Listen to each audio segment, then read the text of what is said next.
Listo, Génesis 17, búscalo. ¿Alguien de los que haya llegado no tiene una Biblia y le prestamos una de las que tenemos acá? Déjeme ver con su mano si a alguien le falta una Biblia y se la llevamos hacia su lugar. Todos están listos. Sea física o en su dispositivo móvil, busque la Biblia, por favor.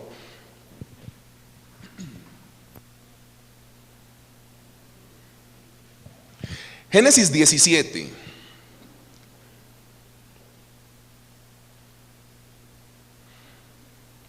Hoy estaremos trabajando bajo la palabra cambio.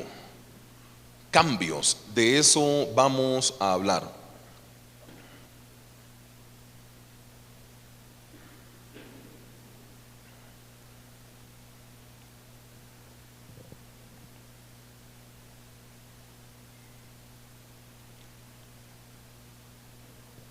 Leemos con la dirección del Espíritu Santo Génesis 17:1. La palabra del Señor dice, perdón, ¿todos lo tienen? Amén. Génesis 17:1, ¿todos lo tienen? Amén. Vamos. Era Abraham de edad de 99 años. ¿Cuántos años tenía Abraham cuando esto aconteció? Pregunta por regla de 3. ¿Alguien en el recinto tiene 99?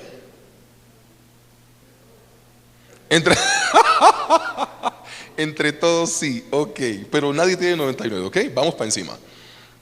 99 años cuando le apareció Jehová y le dijo: yo soy el Dios Todopoderoso, anda delante de mí y sé perfecto, y pondré mi pacto entre mí y ti, te multiplicaré en gran manera. Verso 3.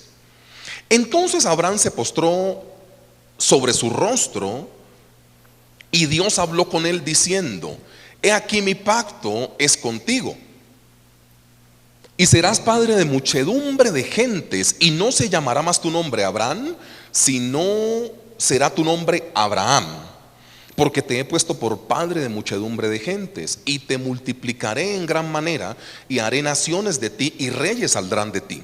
Y estableceré mi pacto entre mí y ti y tu descendencia después de ti en sus generaciones por pacto perpetuo, para ser tu Dios y el de tu descendencia después de ti.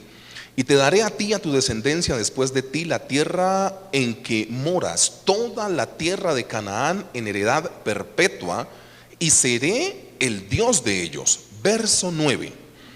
Dijo de nuevo Dios a Abraham: en cuanto a ti, guardarás mi pacto, tú y tu descendencia después de ti por sus generaciones. Este es mi pacto que guardaréis entre mí y vosotros, y tu descendencia después de ti. Será circuncidado todo varón de entre vosotros, circuncidaréis pues la carne de vuestro prepucio, y será por señal del pacto entre mí y vosotros. Y de edad de 8 días será circuncidado todo varón entre vosotros por vuestras generaciones. El nacido en casa y el comprado por dinero por dinero a cualquier extranjero que no fuera de tu linaje, debe ser circuncidado el nacido en tu casa y el comprado por dinero. Y estará mi pacto en vuestra carne por pacto perpetuo. Y el varón incircunciso, el que no hubiere circuncidado la carne de su prepucio, aquella persona será cortada de su pueblo, ha violado mi pacto. Verso 15. Dijo también Dios a Abraham: a Sarai tu mujer no la llamarás Sarai, mas Sara será su nombre, y la bendeciré, y también te daré de ella hijo. Sí, la bendeciré, y vendrá a ser madre de naciones, reyes de pueblos vendrán de ella. Entonces Abraham se postró sobre su rostro y se rió, y dijo en su corazón: a hombre de 100 años ha de nacer hijo, y Sara ya de 90 años ha de concebir. Verso 18. Y dijo Abraham a Dios: ojalá Ismael viva delante de ti. Respondió Dios: ciertamente Sara tu mujer te dará a luz un hijo, y llamará su nombre Isaac, y confirmaré mi pacto con él, como pacto perpetuo para sus descendientes después de él. Y en cuanto a Ismael, también te he oído. He aquí que le bendeciré y le haré fructificar y multiplicar mucho en gran manera. 12 príncipes engendrará, y haré de él una nación grande. Mas yo estableceré mi pacto con Isaac, el que Sara te dará a luz, por este tiempo el año que viene. Y acabo de hablar, y acabó de hablar con él, y subió Dios de estar con Abraham. Entonces tomó Abraham a Ismael su hijo, y a todos los siervos nacidos en su casa, y a todos los comprados por su dinero, y a todo varón entre los domésticos de la casa de Abraham, y circuncidó la carne de su prepucio de ellos en aquel mismo día, como Dios le había dicho. Era Abraham de edad de 99 años cuando circuncidó la carne de su prepucio. E Ismael su hijo era de 13 años cuando fue circuncidada la carne de su prepucio. En el mismo día fueron circuncidados Abraham e Ismael su hijo, y todos los varones de su casa, el siervo nacido en casa y el comprado del extranjero por dinero, fueron circuncidados con él. Cambios, de eso hablaremos hoy. Cambios. La gente está muy familiarizada con los cambios, menos con los cambios que Dios quiere hacer.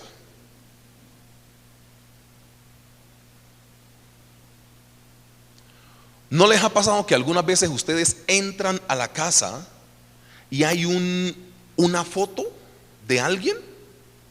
Y ese alguien así todo maquillado con Photoshop, yo no sé qué, pelo liso, si era crespa, tan.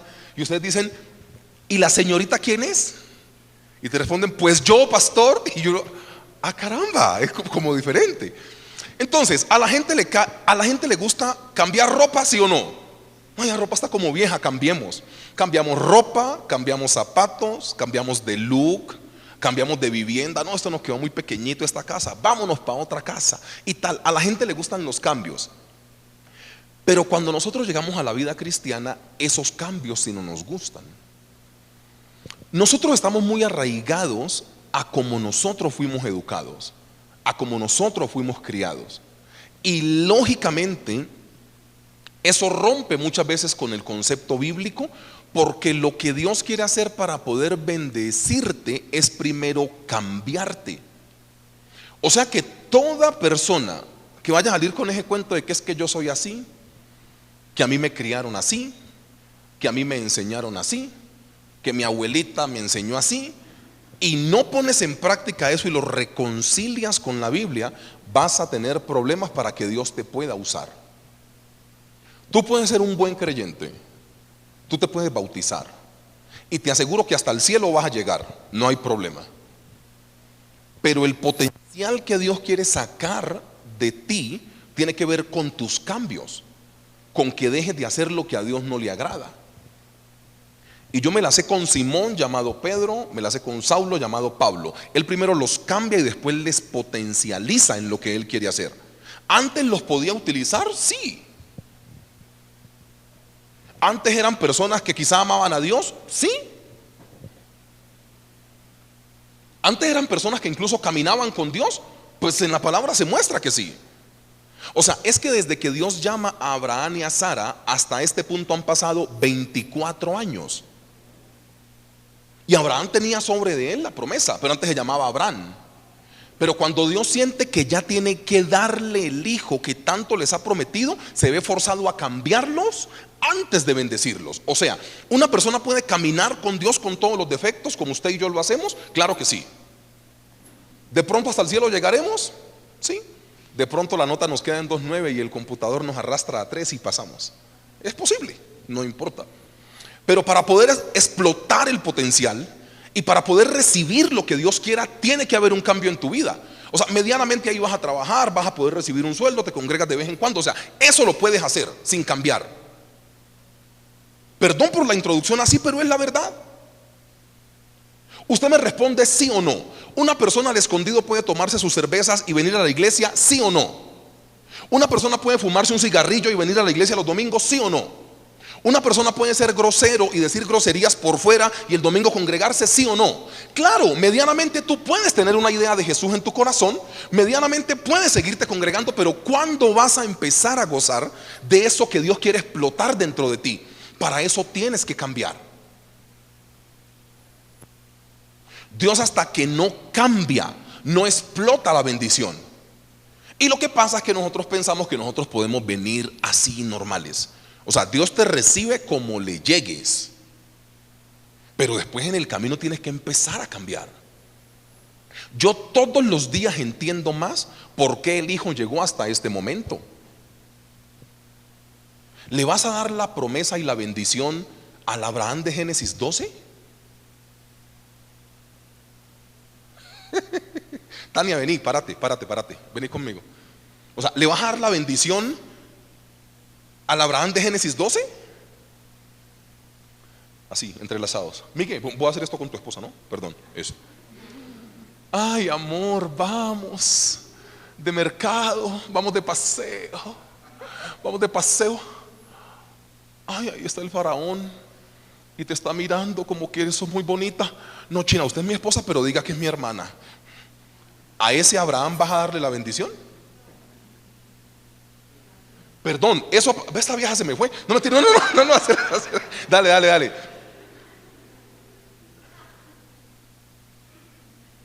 ¿A ese Abraham le vas a dar un hijo? ¿A ese Abraham le vas a dar la bendición? No puedes dárselo. Miguel, párate acá.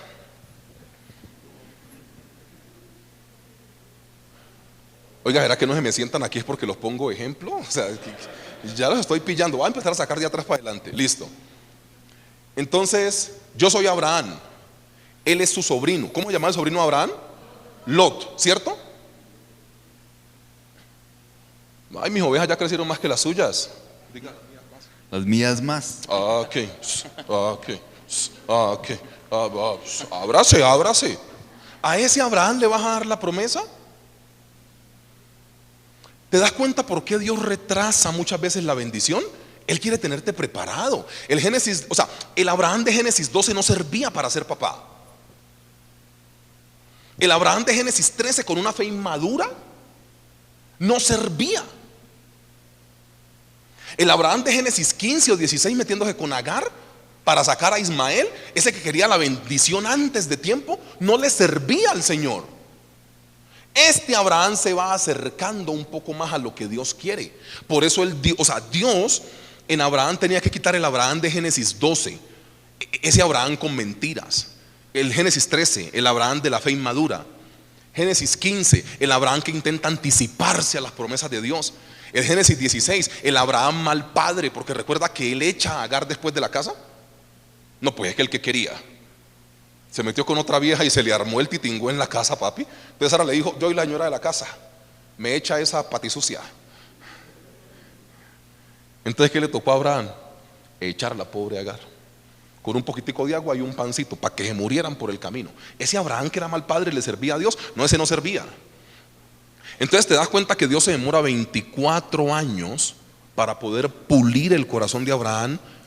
Y cuando ve que ya está cerca de darle la bendición, le cambia. Porque hasta que Dios no te cambia, no te bendice. Ay, es que yo soy así, a mí me educaron así y de malas.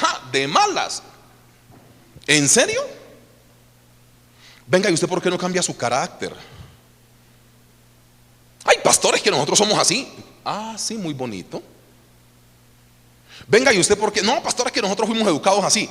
Venga, hermano, vamos a tener dificultades con el Señor. Vamos a tener problemas.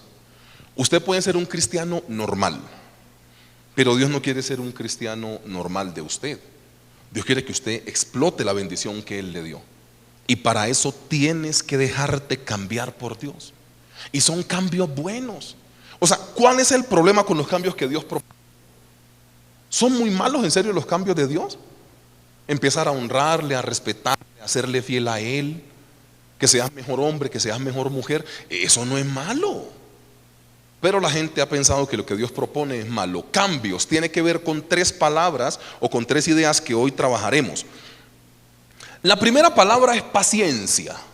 Los cambios requieren paciencia.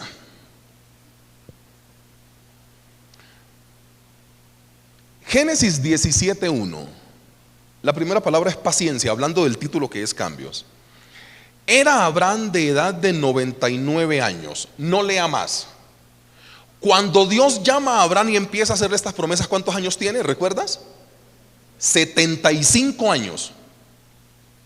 Hasta acá han pasado 24 años y Abraham sigue en proceso. ¿Los cambios necesitan qué? Un proceso o paciencia, que es nuestra palabra.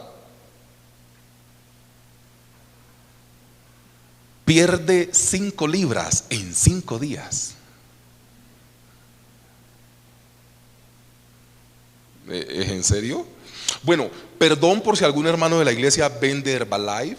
O sea, perdón.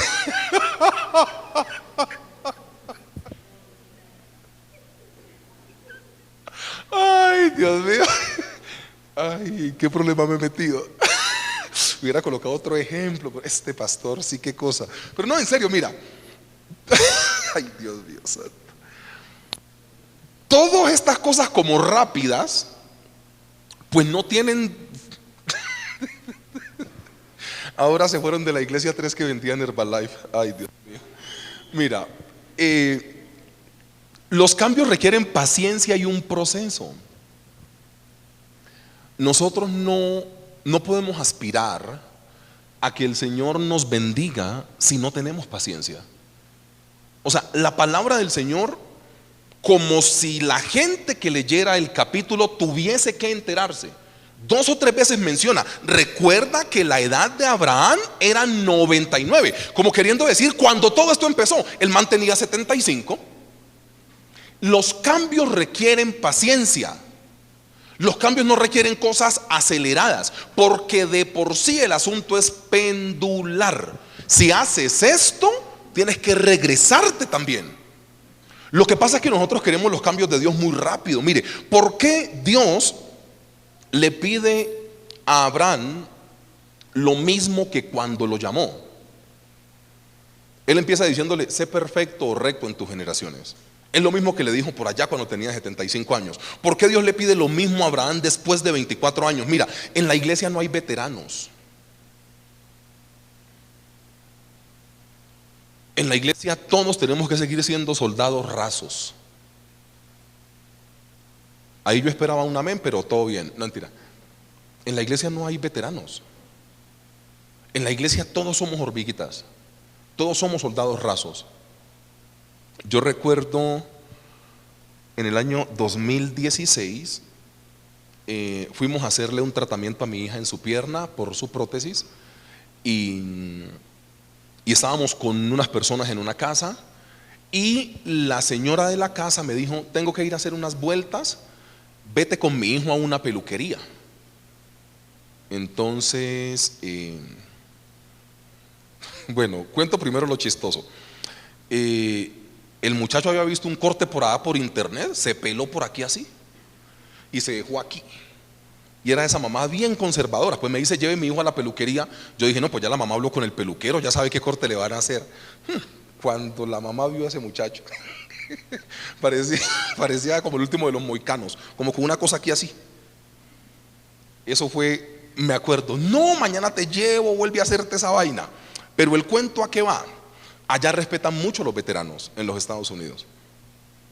Éramos varias personas haciendo cola, haciendo fila pues para poder peluquearnos. Y llegó una persona que había servido en el ejército de los Estados Unidos, allá le llaman veteranos, y él pasó de primero. A mí se me hizo raro. Llegó un señor y el peluquero le preguntó, ¿tú eres veterano? Sí, serví en tal lado. Pasas. Y peluquearon primero al veterano y después seguíamos todos. Que este ejemplo nos sirva, pero para trabajar la antítesis. En la iglesia no hay veteranos.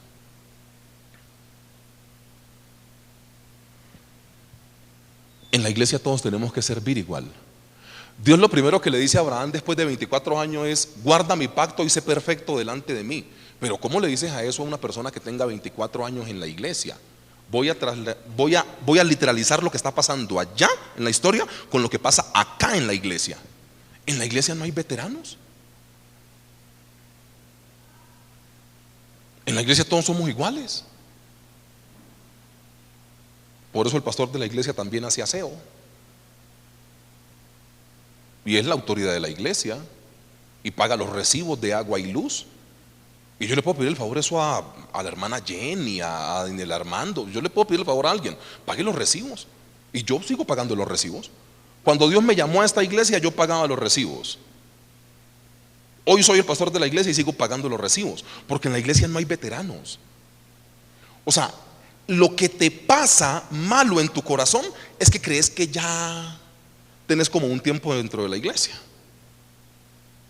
Entonces algunas veces te proponen una escuela de formación en la iglesia y decís: pastor, yo vengo de una iglesia grande en Bogotá, hice escuela 1, escuela 2, encuentro, preencuentro, me encontré con Jesús, tercer cielo, yo no sé qué, te meto el demonio, te lo saco, vuelvo y te lo meto, vuelvo a mostrar el poder. Entonces ya como pasé por todas las escuelas, vengo de iglesia grande, estuve en Manantial, estuve en la iglesia yo no sé qué, vengo de iglesia grande, pastor, otra vez las escuelas de formación. En la iglesia no hay veteranos, no hay veteranos. En la iglesia todos somos hormiguitas. Por eso lo primero que le dice Dios a Abraham es: tienes que guardar el pacto delante de mí. Y Abraham no le dijo: Dios, yo no soy nuevo en esto, llevo 24 años caminando con usted, ¿y usted para qué me recuerda eso? Abraham no tuvo esa actitud. ¿Qué es lo que pasa? Cuando Dios llama a Abraham, lo mete en un proceso. Y qué paradójico. Ustedes recuerdan, en Génesis capítulo 25 dice que Abraham vivió en total 175 años. O sea, cuando Dios llamó a Abraham, Dios pensó en 100 años.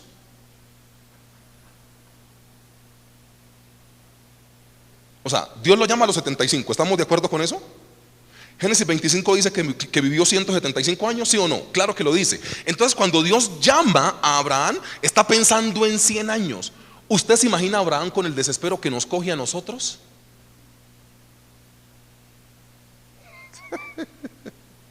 Le piden a Dios una cosa y a los 3 meses Dios no ha respondido y: ay, Señor, pero ¿cuánto tiempo, Señor? Y yo creo que Dios dice: va por mal camino. Un cristiano maduro diciéndole al Señor que está cansado, que está que tira la toalla, que hasta cuándo. Hay unos que le ponen plazos a Dios. Ay, Señor, si tú en 3 días no me respondes, entonces, ay, ve estos otros. O sea, ¿quién les enseñó a andar presionando al Señor? Yo creo que Dios lo ve y dice: ¿me van a presionar a mí?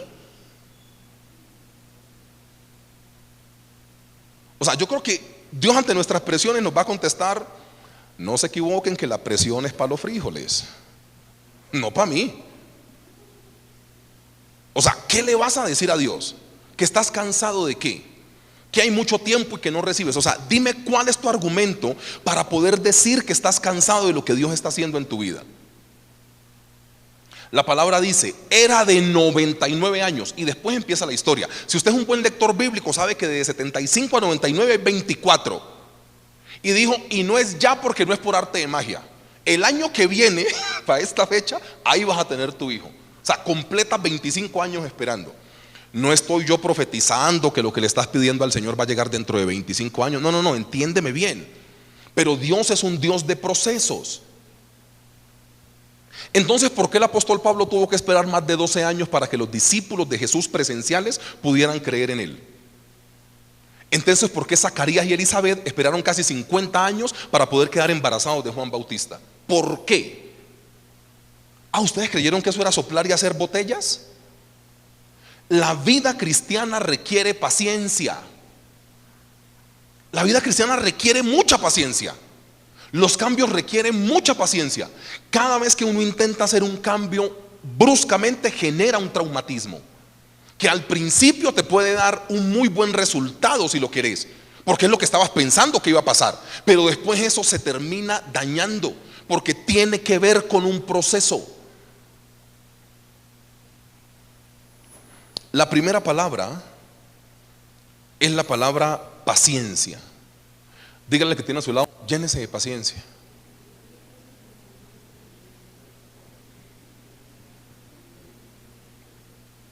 Dígale que tiene al otro lado: dígale: llénese de paciencia. Ay, Señor, pero ¿hasta cuándo? Hasta que el Señor diga.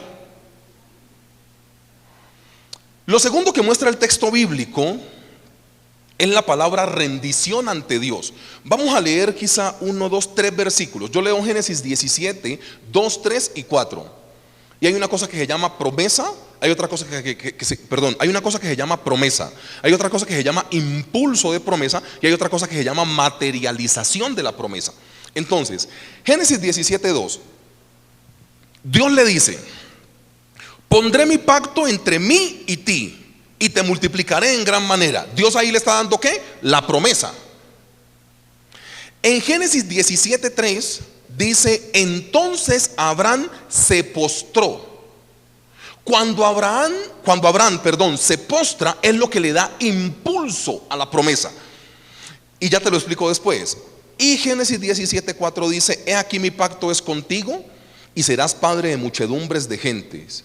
Esa es la materialización de la promesa. Mira, voy a centrarme solo en lo de la mitad. Abraham se postró cuando tuvo la promesa de Dios en su oído. La pregunta va a ser muy sencilla y quizá en ese punto no me voy a demorar mucho. ¿Cómo estás de rendición ante el Señor? Eso lo sabe usted mejor que yo. ¿Cómo estás de rendición ante el Señor? Porque es que Dios le da la promesa como muy global, muy general, y cuando Abraham se postra, Dios le materializa la promesa. O sea que la materialización de la promesa tiene que ver con tu rendición ante Dios. La pregunta es sencilla, no me voy a demorar en ese punto. ¿Cómo estás de rendición ante Dios? ¿En serio tú lo amas con todo el corazón? ¿En serio Dios ocupa el primer lugar de tu vida? El primerito. Si eso es así, iglesia, va por buen camino. Si eso no es así, también va por buen camino porque puede cambiar. Cuando Abraham se postra, a Dios no le queda nada diferente de pasar la promesa a pacto. Cuando Abraham se postra, a Dios no le queda otra alternativa, no únicamente de prometerle como algo general. Tiene que establecer un pacto con Él, porque la postración es lo que materializa tu bendición. La pregunta es sencilla: ¿cómo estás de postración? ¿Dios tiene el primer lugar en tu vida en serio? Esa pregunta es la que usted tiene que responderse. No nos demoramos ahí. Y lo tercero, que ahí sí quizá nos demoramos un poco más, es cambios de bendición. Cambios de bendición. Yo leo Génesis 17:5 y Génesis 17:15. Génesis 17:5: y no se llamará más tu nombre Abraham, sino que será tu nombre Abraham. Génesis 17:15: dijo también Dios a Abraham: a Sarai, tu mujer, no la llamarás Sarai, mas Sara será su nombre. ¿Cuál es la intención de generar cambios en tu vida? O sea, ¿por qué Dios siente la necesidad de cambiar? ¿Por qué Dios siente la necesidad de que en tu estado natural no le sirves? Dios tiene una sola intención. Y si usted tiene una mente egoísta, a usted le va a quedar muy difícil entender por qué Dios lo quiere cambiar. La gente casi siempre se frustra porque los cambios que hace no repercuten mucho o no significan mucho en ellos. Y Dios no te cambia por ti y para ti. Dios te cambia para la sociedad.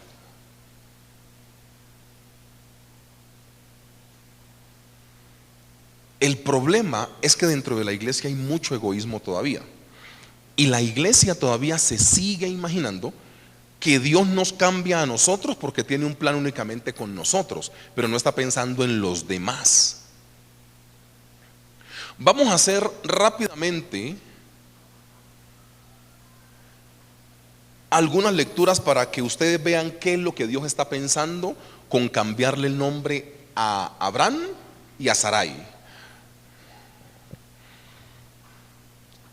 Génesis 17:7.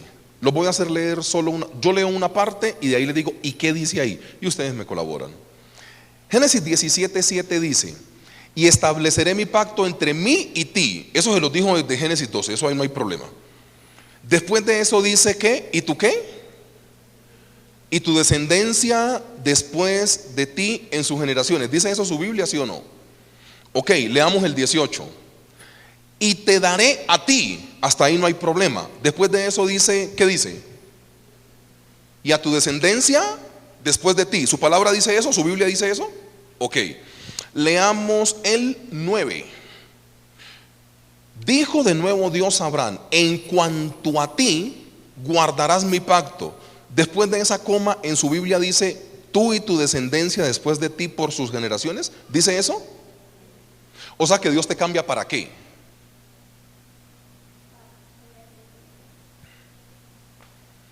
Ay, iglesia. Y ahí ya todos nos metemos en problemas. Porque ¿para qué Dios te bendice si no es para que bendigas a otros?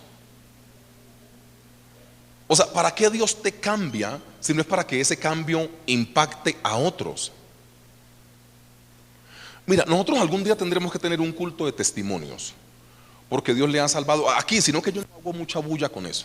Dios, de los que estamos aquí, le ha salvado la vida a gente en accidentes automovilísticos, en desapareciendo enfermedades, quitando tumores, de los que ustedes están aquí.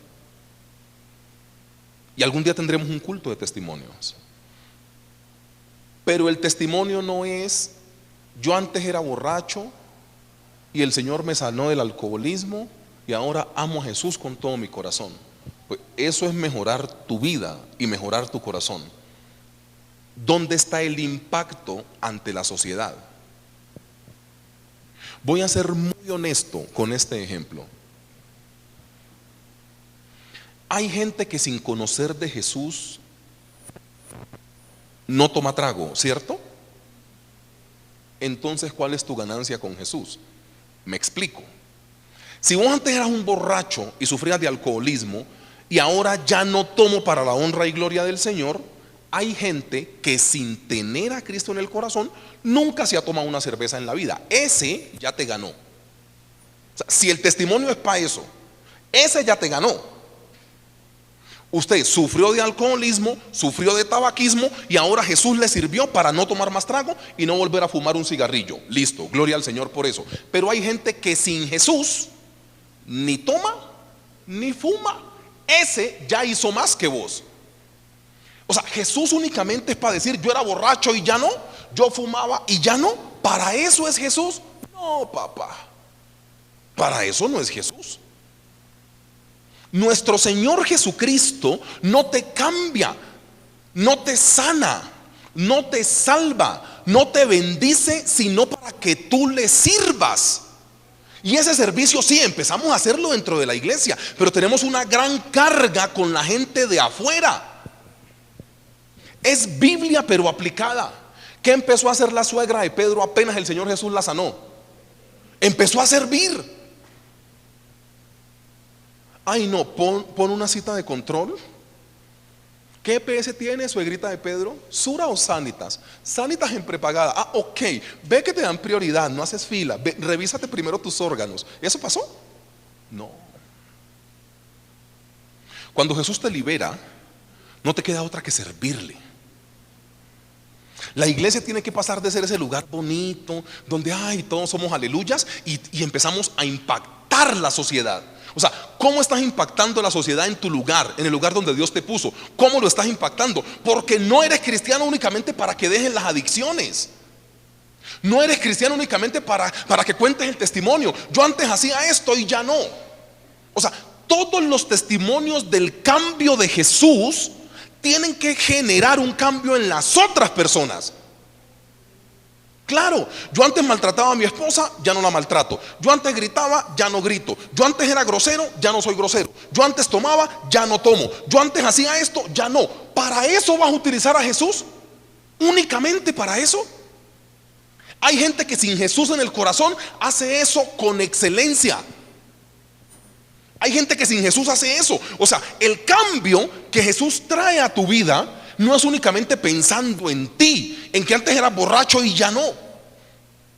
Cuando Abraham se postra ante Dios, Dios empieza a introducir sus generaciones. Por eso, del versículo 5, 6 en adelante, Dios cambia la palabra. No le dice únicamente por ti. Le dice, a ti te voy a cambiar el nombre, a ti te voy a cambiar el nombre. ¿Pero por qué? Porque estoy empezando en tus descendientes. Y aquí viene una pregunta que es obligada, antes de terminar. ¿Cómo estás en el tema generacional? No estoy preguntando si tienes hijos o no, o los vas a tener más adelante o no. Estoy preguntando cómo estás pensando en el tema generacional, porque Dios de todas las formas posibles, si piensa en generaciones, cuando piensa en nosotros.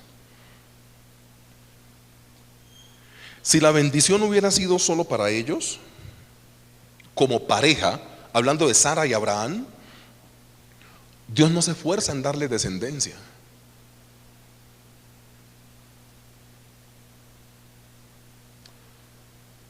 Nosotros hablamos mucho del tema generacional, pero cuidamos poco el tema generacional. O sea, nosotros hablamos mucho de las generaciones. Y eso se demuestra. Yo conozco gente que sube fotos de sus hijos a internet, pero los trata mal en casa. Claro. El primer día de clase, ¿no? Entonces, muestran al chino caminando así. Y el papá le toma la foto. ¡Pah! Allá va mi bendición a la escuela. Primer día de clase. Y allá la foto. Pero en la casa lo gritan. ¿Eso para qué? Nosotros hablamos muy bien de las generaciones, cuidamos poco las generaciones. Y cuando Dios nos llama, lo primero que hace es pensar en generaciones. No te digo que a una mujer que ya le había pasado la costumbre de las mujeres y a un viejo de 75 años, cuando los llama, lo primero que hace es prometerles un hijo. ¿Qué fue lo primero que Dios le prometió a Abraham? Un hijo, iglesia.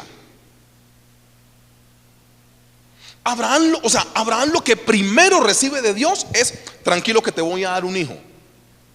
Y todos los capítulos que hemos intentado leer acá, donde Abraham se ríe, Génesis 18, donde Sara se ríe, con la edad que tengo me vas a dar un hijo, porque Dios está pensando en generaciones cuando te quiere cambiar. ¿Has pensado correctamente en tus generaciones? Sí, pastor, yo oro por ellos. No, la fe sin obras es muerta. Bueno, voy a ser más directo. ¿Tus hijos tienen como una alcancía, una cuenta bancaria, alguna vaina así? ¿Hay algún seguro que pagues como papá por si te pasa algo, heredan tus hijos? Y muchos hemos pensado que estos mecanismos son llamar la muerte. O sea, pagar un servicio fúnebre no es llamar la muerte, es ser responsable.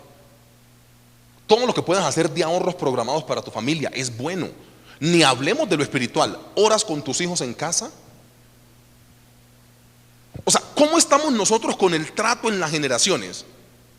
¿Por qué darle comida a tus hijos, comprarles el uniforme, llevarlos a un colegio no es trabajar para las generaciones? No, señor. No, señor. Hay papás regularmente muy responsables, espiritualmente irresponsables. ¿Ustedes qué creen? ¿Que el tema es que en diciembre el niño tenga el mejor juguete? ¿O que esté en un colegio privado o público o el mejor colegio de Boyacá?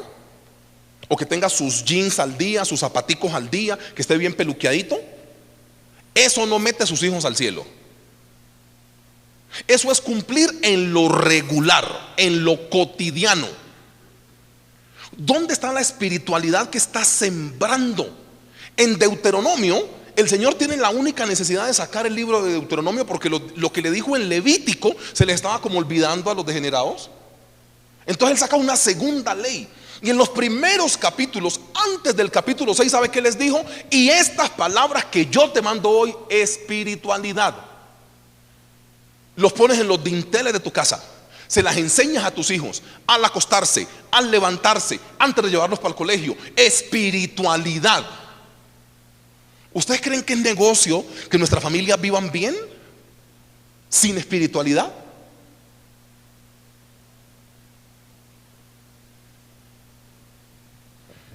Regularmente la gente progresa, regularmente. Porque Dios hace salir el sol sobre justos e injustos. Él no tiene lío con eso. Regularmente mejoras tu vehículo, regularmente mejoras tu casa, regularmente mejoras tu ropa. ¿Cuándo vas a mejorar tu espiritualidad? Eso es lo que Dios está aquejando mi corazón en estos días. ¿Cuándo vas a mejorar tu espiritualidad?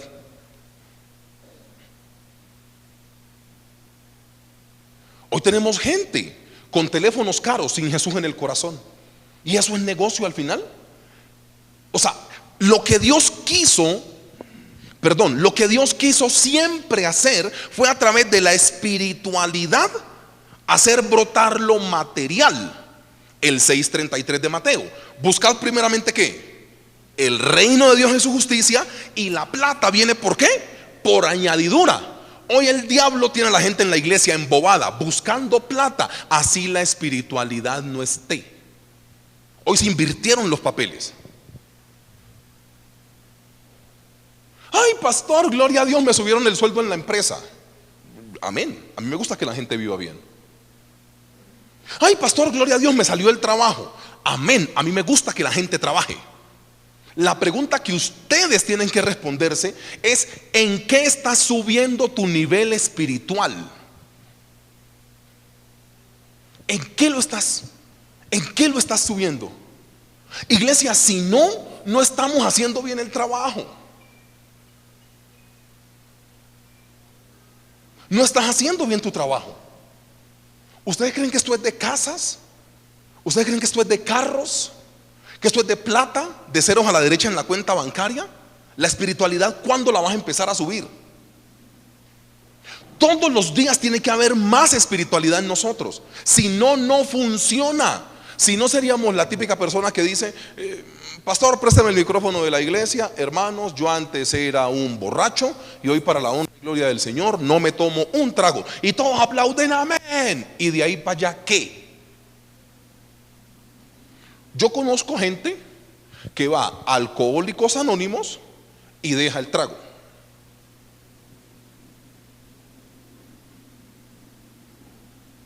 Algunos recaerán, otros no. Utilizar la potencia de Cristo para decir que antes sufrías de tabaquismo y ahora no. Utilizar la potencia de Cristo para decir que antes eras machista y que ahora no. Esa potencia de Cristo para que únicamente digas: Dios mejoró mi vida. ¿En serio para eso es Jesús?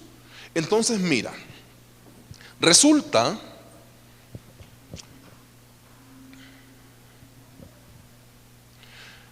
que Génesis 17:16 dice: y la bendeciré, y también te daré de ella hijo. Sí, la bendeciré, y vendrá a ser madre de naciones, reyes de pueblos vendrán de ella. Lo primero que Dios tiene que hacer en nosotros, o que nosotros tenemos que hacer para poder recibir de Dios correctamente, es cambiar el esquema mental. Es un asunto mental. Es un asunto mental. Y hace 8 días yo les explicaba: Abraham y Sara se ríen porque es lógico reírse. Con la edad que tenemos, ¿nos vas a dar un hijo? Pero si Dios no cambia tu mentalidad, no puedes hacer una realidad en tu cuerpo lo que Dios dice que tienes que recibir. Las promesas de la Biblia están acá. Más de 3,000 promesas.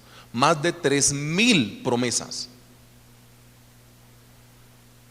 Pero hay dos voces que siempre te van a hablar: la voz de Dios o la voz del enemigo, que hace es restregarte en tu cara tu circunstancia.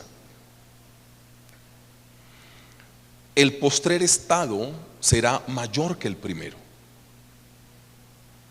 Aquí no importa si tu familia es pobre. ¿Ustedes se dan cuenta que la mayor parte de los millonarios en el mundo fueron de cuna humilde? Si vas a hablar de plata, La mayor parte de los millonarios del mundo empezaron de familia pobre.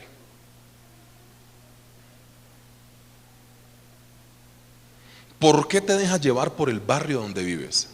O sea, ¿cuándo vas a empezar a colocar la Biblia por encima de tu deuda, de tu salud, de tu barrio, de tu estrato socioeconómico? ¿Cuándo vas a empezar a colocar a Jesús por encima de la circunstancia que vives? ¿Cuándo?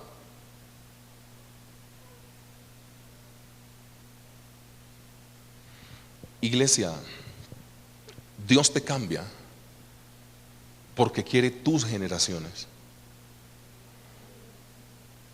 Yo creo que la iglesia tiene que pasar de publicar a sus hijos en internet a prepararlos para la vida.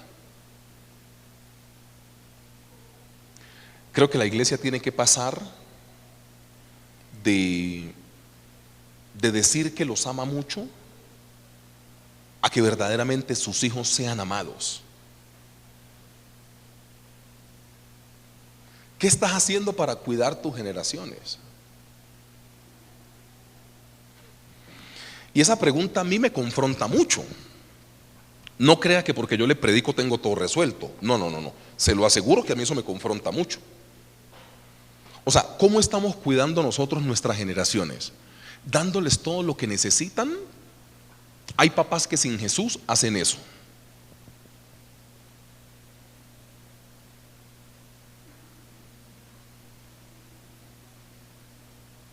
Usted habla con algunas mujeres y te dicen, pues pastor, él muy espiritual no era, pero siempre fue un buen papá. ¿Qué están hablando? Que el mercado lo ponía en la casa. ¿Eso no es ser un buen papá? Pues sí, él fue buen padre. ¿Qué buen padre? Llevar un mercado a la casa, meterlos a estudiar. Hay gente que sin Jesús hace eso. Entonces, ¿qué es ser un buen papá? ¿Y qué es pensar en descendencia? Aquí no importa si tienes hijos o no, porque estamos hablando de la influencia que generas en la gente que te rodea. ¿Qué es ser un buen creyente entonces? ¿Te das cuenta, iglesia, que todos los días se demuestra más que no tiene que ver con las cuatro paredes, el piso y el techo? Todos los días las predicaciones nos demuestran, no tiene que ver con esto acá.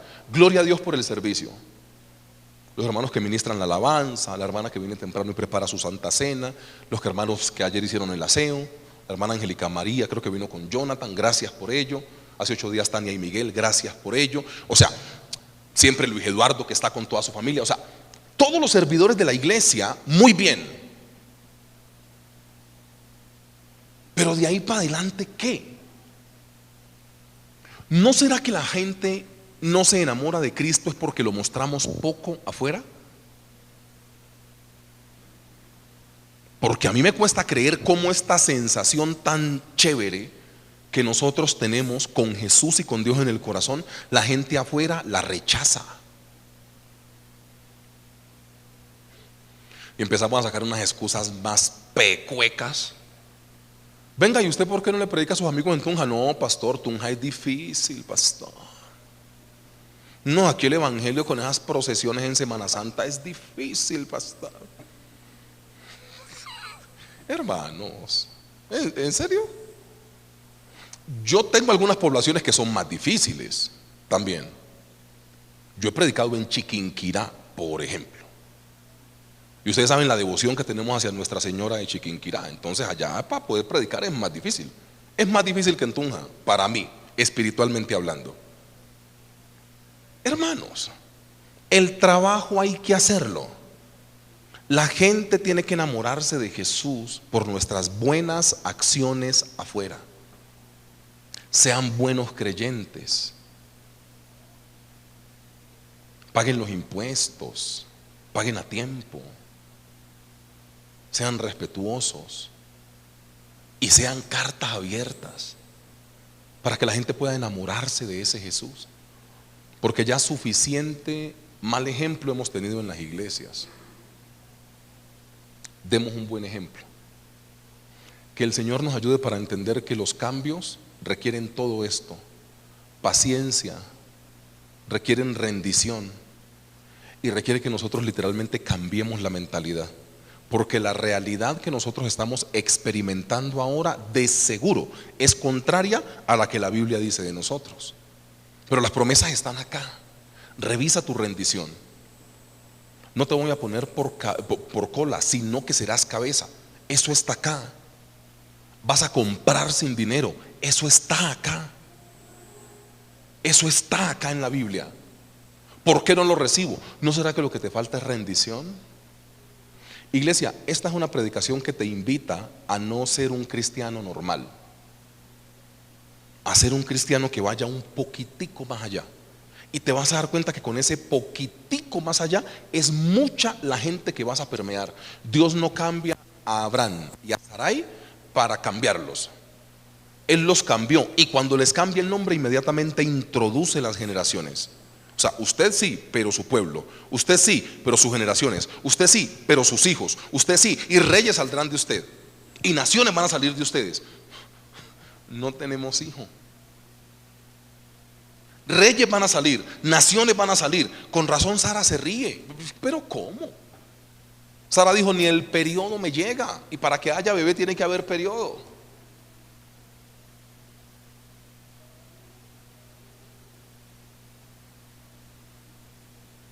Hombre, si Dios pudo regenerar todo el aparato reproductor de Abraham y Sara, ¿qué no puede hacer en nuestra vida?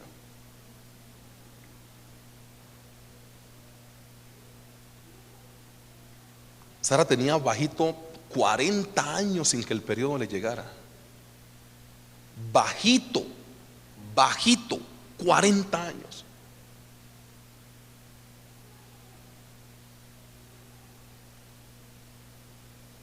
Que el Señor nos ayude, iglesia. Pongámonos de pie.